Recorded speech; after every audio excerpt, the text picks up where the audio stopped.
WhatsApp guys, কি অবস্থা সবার? সবাই নিশ্চয়ই অনেক বেশি ভালো আছো, সুস্থ আছো। আমিও ভালো আছি, সুস্থ আছি। বর্তমানে বাংলাদেশে কি চলে? বাংলাদেশে কিন্তু অনেক কিছু চলে, তার মধ্যে চলে হচ্ছে আয়নাঘর। এখন সাম্প্রতিক সময়ে আমাদের প্রধান উপদেষ্টা ডক্টর মোহাম্মদ ইউনূস সাহেব কিন্তু সাম্প্রতিক সময়ে আয়নাঘর কিন্তু প্রদর্শন করেছে। সেই আয়নাঘর কি? চলো আমরা আসলে প্রথমে এইটা জেনে নেই, আয়নাঘর আসলে কি। বাংলাদেশ প্রতিরক্ষা বাহিনীর কাউন্টার টেরোরিজম ইন্টেলিজেন্স ব্যুরো দ্বারা পরিচালিত একটি গোপন আটক কেন্দ্রের নাম আয়নাঘর। সুইডেন ভিত্তিক স্বাধীন নিউজ পোর্টাল নেত্র নিউজের একটি অনুসন্ধানী প্রতিবেদন প্রকাশ করে অভিযোগ করা হয় যে বাংলাদেশের কর্মকর্তারা আয়নাঘরের বলপূর্বক গুমের শিকারদের আটক ও নির্যাতন করেছে। গোপন কারাগারের সম্ভাব্য অবস্থানও প্রকাশ করে, যেখানে বলপূর্বক গুমের শিকার ব্যক্তিদের বাংলাদেশে রাখা হয়েছে বলে ধারণা করা হয়।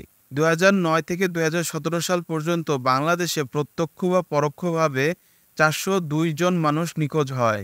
2014 থেকে 2019 সাল পর্যন্ত বাংলাদেশে 344 জন ব্যক্তি গুমের শিকার হয়। তাদের মধ্যে 40 জন ব্যক্তিকে মৃত অবস্থায় পাওয়া যায়, 66 জনকে সরকারি হেফাজতে গ্রেপ্তার অবস্থায় পাওয়া গেছে এবং আইন ও সালিশ কেন্দ্রের তথ্য মতে 203 জন এখনও গুম রয়েছে। ধারণা করা হয় এইসব মানুষকে গুম করে রাখা হয় আয়নাঘরে। বেসরকারি একটি সংবাদ মাধ্যমের ধারণা যে দেশের বিভিন্ন স্থানে এরকম আরও বেশ কিছু নির্যাতন ও আটক স্থান থাকতে পারে। সো গাইজ, বুঝতেই পারলে আয়নাঘর আসলে কি। আয়নাঘর সম্পর্কে কিন্তু বিস্তারিত আমি কিন্তু এই ভিডিওর মধ্যে দেখায় দিলাম।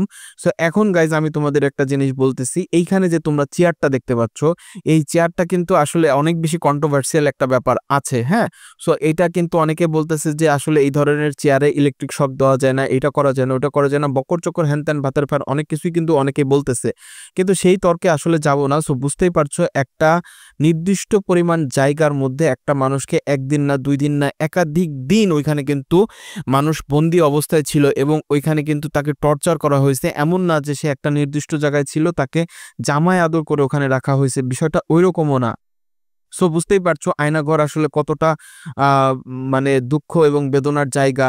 এবং আমি তোমাদের যে ভিডিওতে দেখালাম সেই ছবিগুলো কিন্তু খুব রিসেন্টের, এবং ওইখানে তোমরা কিন্তু দেখতে পাবা গাইস যে মানুষকে কতটা নির্মমভাবে বিভিন্ন জিনিস দিয়ে কিন্তু মানুষকে অত্যাচার করা হইতো, নির্যাতন করা হইতো।